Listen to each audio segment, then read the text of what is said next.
اب میں درخواست کر رہا ہوں محترم عالی جناب فاروق ارگلی صاحب سے کہ وہ اپنے مقالے سے ہم سب کو نوازیں۔ ناظرین اکرام، السلام علیکم رحمۃ اللہ وبرکاتہ۔ شمس العلماء مصور فطرت حضرت خواجہ حسن نظامی رحمۃ اللہ علیہ، وارث و جانشین بارگاہ محبوب الہی حضرت خواجہ نظام الدین اولیاء رحمۃ اللہ علیہ کی اس عرس مبارک پر ہر سال بہت بڑا روحانی سیمینار آپ کی مزار شریف سے متصل خواجہ ہال میں منعقد ہوتا چلا آ رہا ہے، جس میں بر صغیر کے عظیم علماء کرام، صوفیہ، دانشور، سیاسی رہنما اور بلا لحاظ مذہب و ملت، عوام و خواص بڑی تعداد میں شرکت کرتے ہیں۔ یہ سالانہ سیمینار ہمارے مرشد فخر دہلی حضرت خواجہ حسن ثانی نظامی علیہ رحمہ سجادہ نشین درگاہ محبوب الہی حضرت خواجہ نظام الدین اولیاء رحمۃ اللہ علیہ و فرزند شمس العلماء مصور فطرت حضرت خواجہ حسن نظامی رحمۃ اللہ علیہ کی زیر اہتمام سالہ سال سے منعقد ہوتا چلا آ رہا ہے۔ سن 2015 میں حضرت کے وصال کے بعد الحمدللہ اس نورانی روایت کو حضرت کے جانشین و صاحب سجادہ بارگاہ محبوب الہی حضرت خواجہ سید محمد نظامی صاحب پوری عقیدت اور اہتمام کے ساتھ جاری رکھے ہوئے ہیں، مگر گزشتہ سال سے بوجہ وبا کورونا خواجہ حال کے بارونق اجتماعات ملتوی رہے، لیکن بزرگوں کی سیرت اور کارناموں پر ویبینار کے ذریعے سیمیناروں کے تسلسل کو انہوں نے برقرار رکھا ہے۔ اس کار عظیم کے لیے فقیر اردو حضرت خواجہ سید محمد نظامی صاحب کو ہدیہ تبریک پیش کرتا ہے۔ اللہ کریم ان کے عمر و اقبال میں روز افزوں ترقی فرمائے، آمین۔ شمس العلماء مصور فطرت حضرت خواجہ حسن نظامی علیہ رحمہ کی شخصیت اتنی ہمہ جہت اور پہلودار ہے کہ کسی ایک پہلو پر مختصر گفتگو کے لیے بھی کچھ منٹ کیا گھنٹوں کا وقت بھی کم ہے۔ خواجہ صاحب بیک وقت صاحب شریعت و طریقت صوفی، عالم دین، مفسر قرآن، مبلغ، خطیب، ادیب، مورخ، صحافی، وائز، رہبر ملت، قومی یکجہتی اور مشترکہ ہندو مسلم تہذیب کے علم بردار، قومی و ملی سیاستدان اور ملک و بیرون ملک پھیلے ہوئے لاکھوں ارادت مندوں کے روحانی پیشوا تھے۔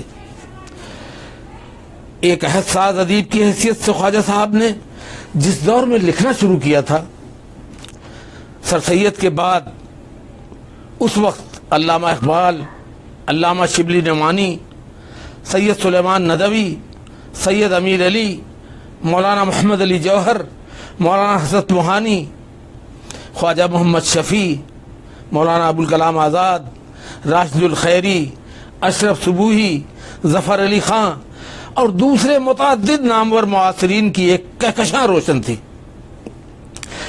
کانگریس اور مسلم لیگ نیز علماء دیوبند برطانوی سامراج کے خلاف آزادی کی جنگ لڑ رہے تھے۔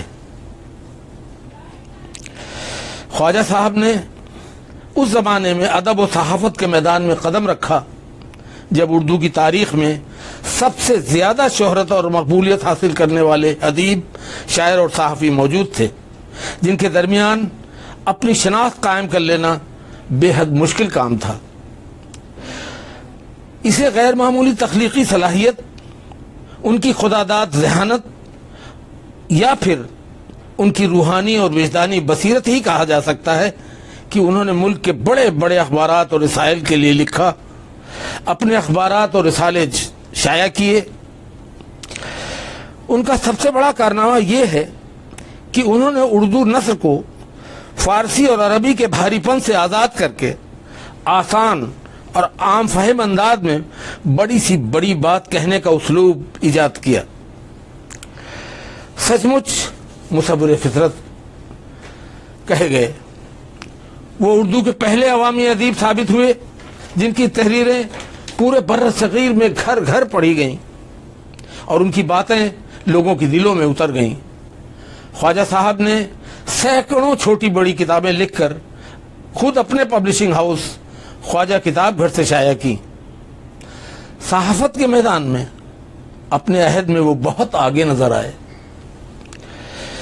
وہ صوفی تھے، صلح کل، امن و آشتی اور خلق اللہ سے محبت ان کا مسلک، لیکن حق و انصاف کے معاملے میں بڑی سے بڑی طاقت سے وہ کبھی مروب نہیں ہوئے۔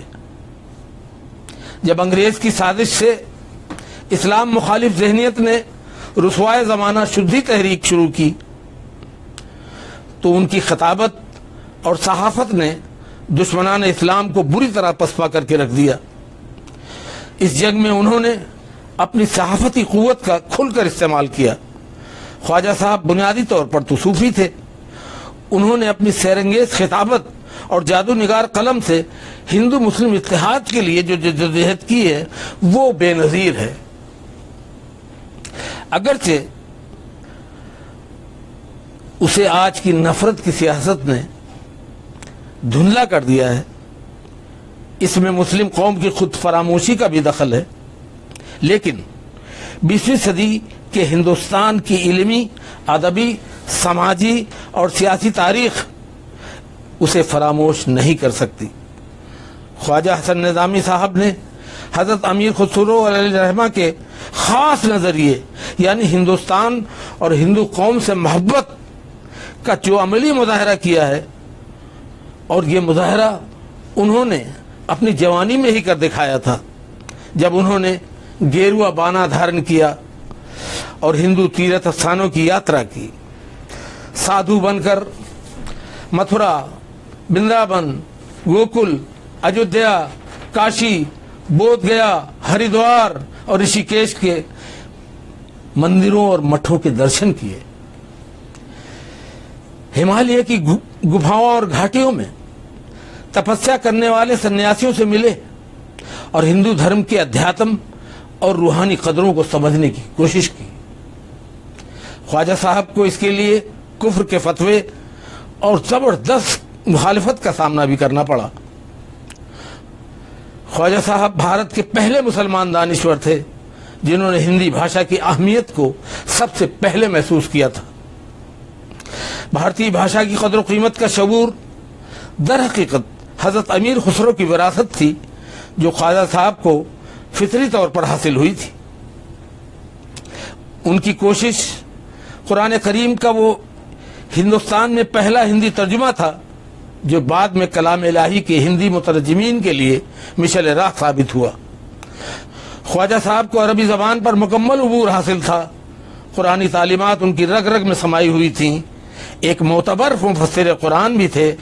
آپ کا ترتیلی ترجمہ قرآن مجید، عام فہم تفسیر قرآن، سیاسی تفسیر، تعلیم القرآن، قرآن کا آسان دین، قوانین قرآنی، 40 اسرار کرام اللہ اور اسم اعظم وغیرہ تالیفات قرآنیات کے موضوع پر لازوال شہپارے ہیں۔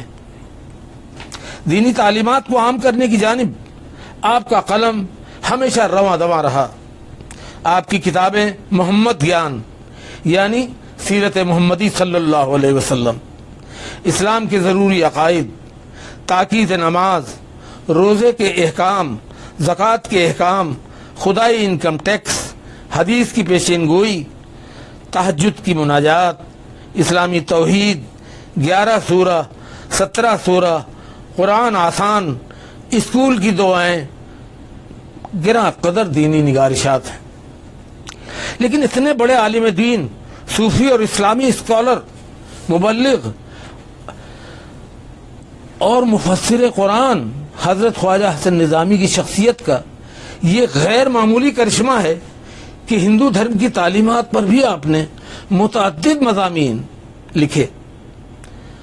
بھگوان رام کی تعریف میں عقیدت مندانہ مضامین سپرد قلم کیے، اور سری کرشن کی سیرت پر تو کرشن بیتی جیسی مشہور ترین کتاب لکھ کر انہوں نے قومی یکجہتی اور فرقہ وارانہ ہم آہنگی کو مضبوط بنانے کی بھرپور کوشش کی۔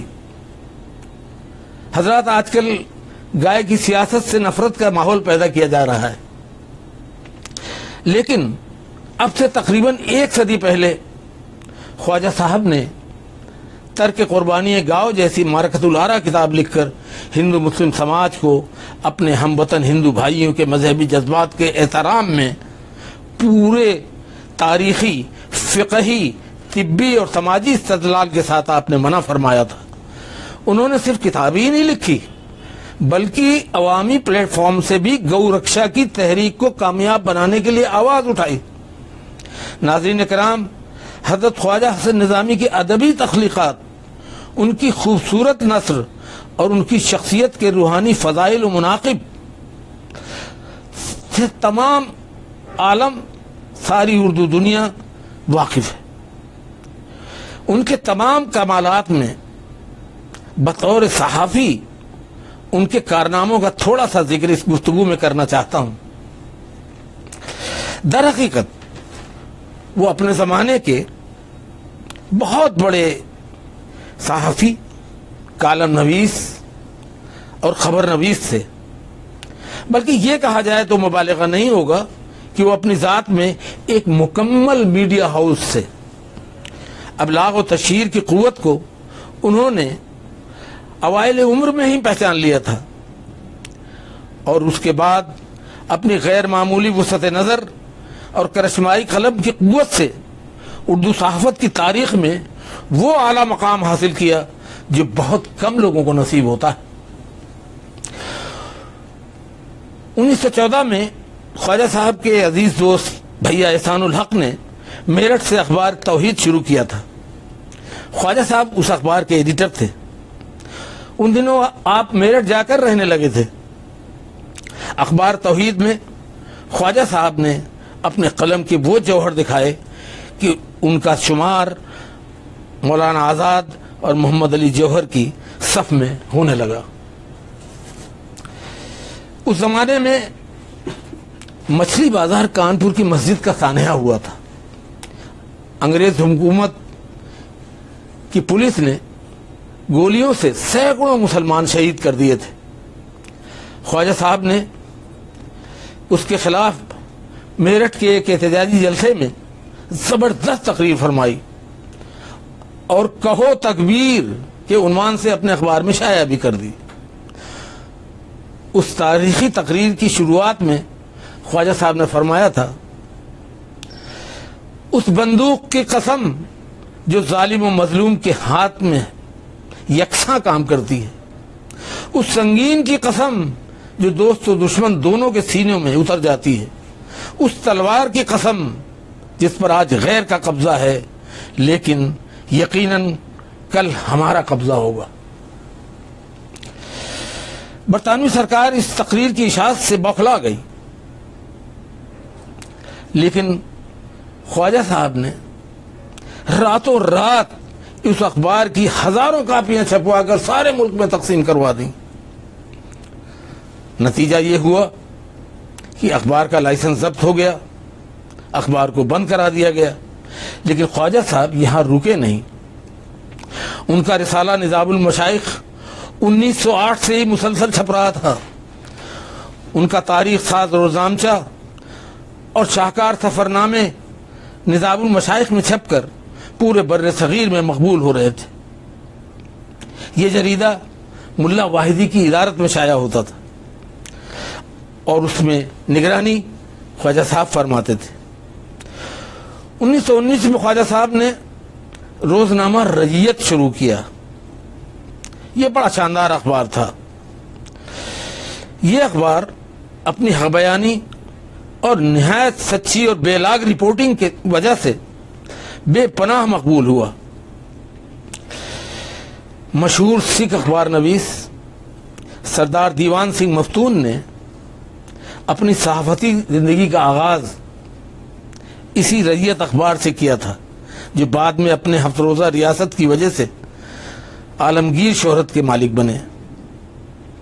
آزاد ہندوستان کی مجلاتی صحافت میں مفتی شوکت علی فہمی کا رسالہ دین و دنیا بہت مشہور ہوا. یہ رسالہ بھی 1925 میں خواجہ حسن نظامی صاحب نے ہی شروع کیا تھا.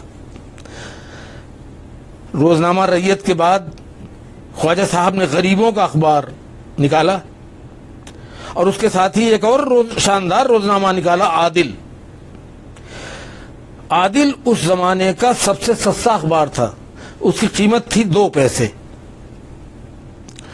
1939 میں روزانہ عادل کو بے پناہ مقبولیت حاصل تھی اور اس کی امتیازی حیثیت یہ تھی کہ اس میں ہر روز ملک کی کسی اہم شخصیت کا فوٹو اور اس کا قلمی چہرہ شائع ہوتا تھا. خواجہ صاحب کے لکھے ہوئے وہ قلبی چہرے اردو ادب اور تاریخ کا اہم حصہ ہیں. خواجہ صاحب نے 1924 میں 15 روزہ درویش شروع کیا تھا، جو خواجہ صاحب کے تاریخ ساز روزنامچے کی وجہ سے ملک بھر میں انتہائی مقبول و مشہور ہوا. 1926 میں خواجہ صاحب تصوف اور دین و ادب کی صحافت میں سنگ میل مانے جانے والے جریدے منادی کے ایڈیٹر بنے. یہ پہلے ہفت روزہ تھا، لیکن بعد میں یہ ماہنامہ ہو گیا. منادی خواجہ صاحب کے وصال کے بعد ان کے فرزند حضرت خواجہ حسن ثانی نظامی رحمۃ اللہ علیہ اپنی زندگی کے آخری برسوں تک مسلسل نکالتے رہے. اس رسالے کا مشن اور پالیسی یہ تھی کہ اسلامی اقدار، تصوف اور بزرگان دین کی تعلیمات کو فروغ دیا جائے. 1955 میں خواجہ صاحب کے وصال کے بعد حضرت خواجہ حسن ثانی نظامی اپنے عظیم والد کی سچی تصویر ثابت ہوئے. حضرت خواجہ حسن ثانی نظامی سچ مچ حسن ثانی تھے. ان کی پوری زندگی عالمانہ اور عارفانہ شان، خطیبانہ وقار اور ایک محترم ادیب، صحافی، مذہبی، اخلاقی اور روحانی رہنما کے طور پر گزری. اللہ کریم اپنے حبیب سرکار دو عالم صلی اللہ علیہ وآلہ وسلم کے صدقے میں ہمیں اپنے بزرگوں کے نقش قدم پر چلنے کی توفیق عطا فرمائے. آمین. شکریہ. بہت بہت شکریہ محترم علی جناب فاروق ارگلی صاحب.